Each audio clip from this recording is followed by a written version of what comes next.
Welcome back to Skin Deep. We are halfway through season 1 with today's episode. No! God, please, no! No! No!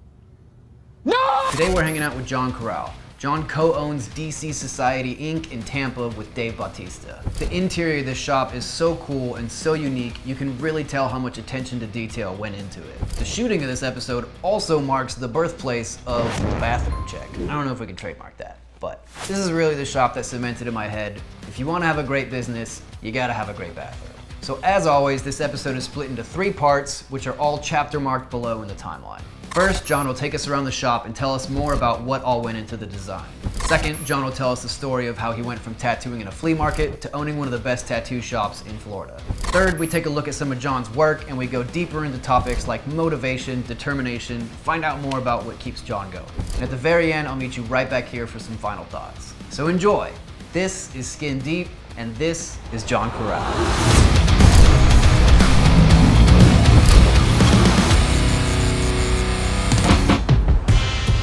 Today we head back out to Tampa one more time, just a few minutes from downtown off of Kennedy Boulevard. What's up, dude? Hey man, how you doing, guys? How's everything?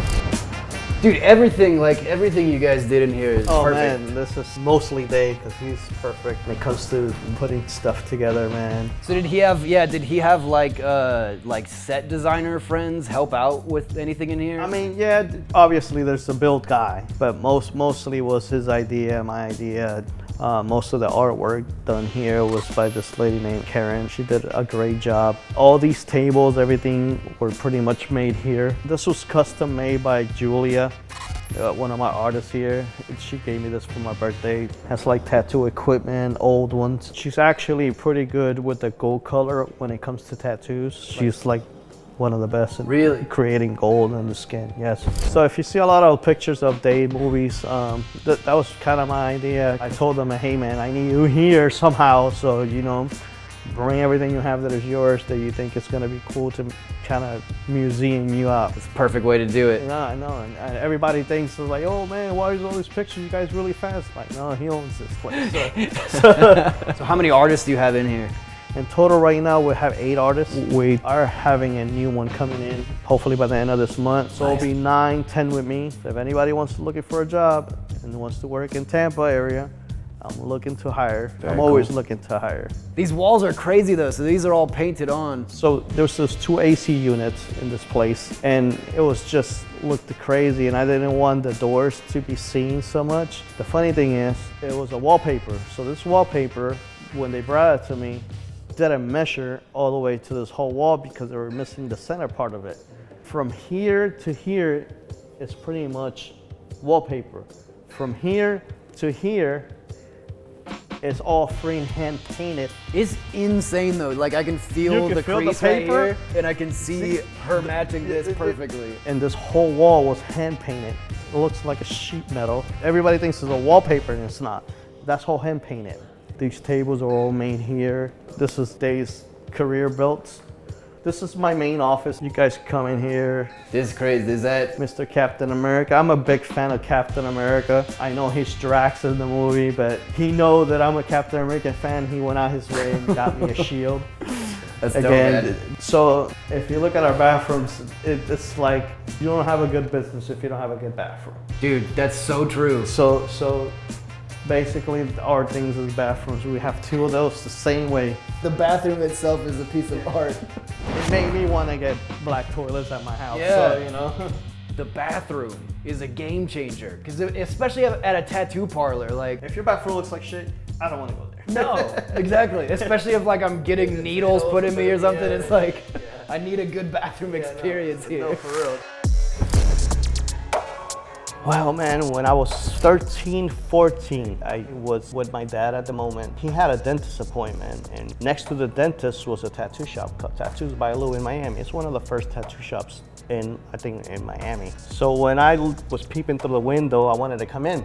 So when I came in, the guy was kind of rude, and he was like, "Oh, you need to get out of here." And me, I'm very curious. I always wanted to be an artist, so I was like, "Oh, okay, no problem." So I left, but that picture never left my mind. As soon as I got home and saw my friends, I started drawing them down with pens. You know, just get the feel of how that felt like, you know, drawing on somebody. And and I never stopped.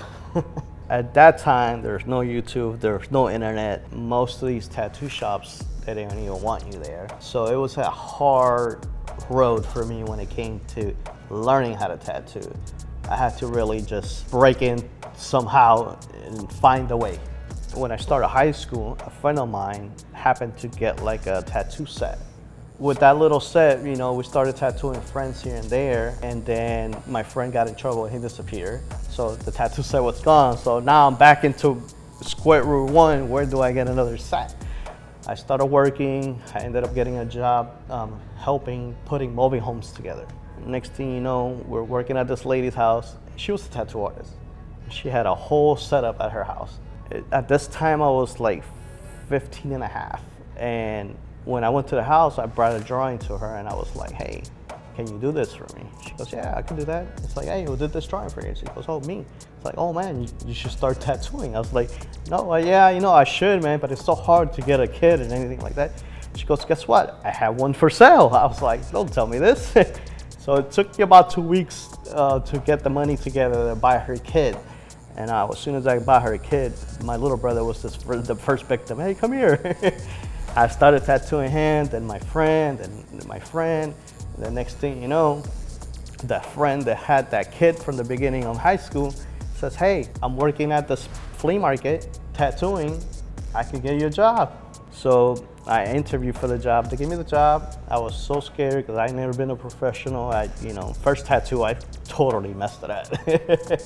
But after the first one, the second one, the third one, just started going, and this is how pretty much my career began. When I started working at the flea market, he didn't care about the tattoo industry at all. He didn't even have one tattoo. He just wanted money.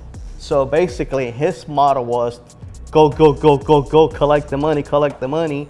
So I learned to tattoo fast, but for me to become good, I needed to work fast and still do a good job to have the client come back. I worked for him for 8 years. I ran 2 businesses from him for 8 years.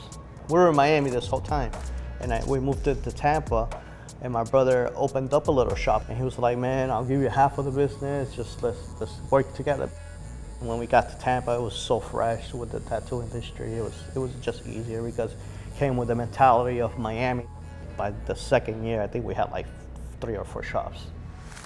So at this point, John had already been tattooing for about 20 years, and this is when he met Dave. So it was a mutual friend of ours. It's a barber. I guess we used to get a haircut with him, and the barber knew me. And I guess Dave asked him for a tattoo and introduced us. And from there, he's got one, and I kind of made myself more available to him whenever he needed me. So we kind of became really good friends. And wanted to break off from my brother, so I wanted to go on my own, and I decided to tell Dave, hey man, I'm gonna open my own stuff, and he's like, hey, let me do it with you. If you have time to wait a little bit so we could find the right place, the right location, and everything else, we could do it together.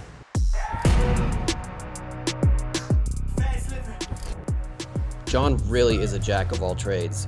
He started drawing as a child, so his illustration skills are there. And then on top of that, he learned how to tattoo through swap meets, meaning that he had to be able to execute any style that any client requested.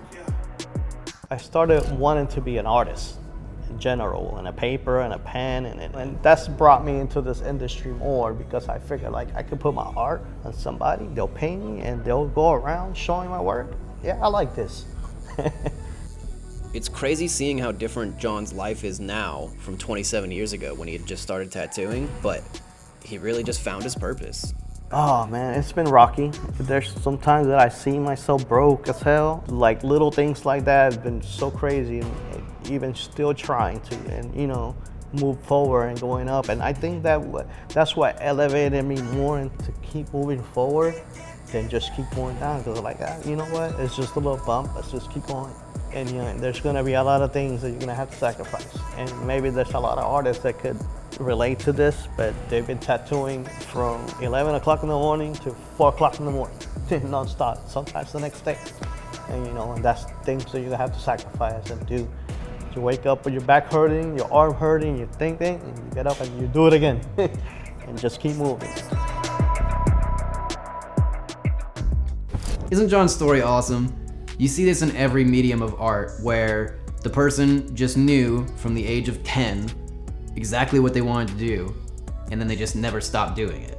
Obviously, in life, there is a major element of just being in the right place at the right time. However, I do think there is a consistent through line of truth to any success story I've ever heard, and that's be kind and work hard. If you're good to other people and you have a good vibe about you and you pour your heart into your work, I think the odds of you not getting where you're trying to go are very slim. And we've seen a great example of that in this story here today. So go ahead and give John a follow on Instagram at John02John. And if you enjoyed this, make sure you subscribe to the channel here, and you can also follow us on Instagram at Skin Deep Show. And as always, if you'd like to see your favorite tattoo artist on the show, go ahead and drop their name in the comments below. So that's it for this week. If you've made it this deep into this episode, thanks for hanging out with us, and we will see you next week for episode 6.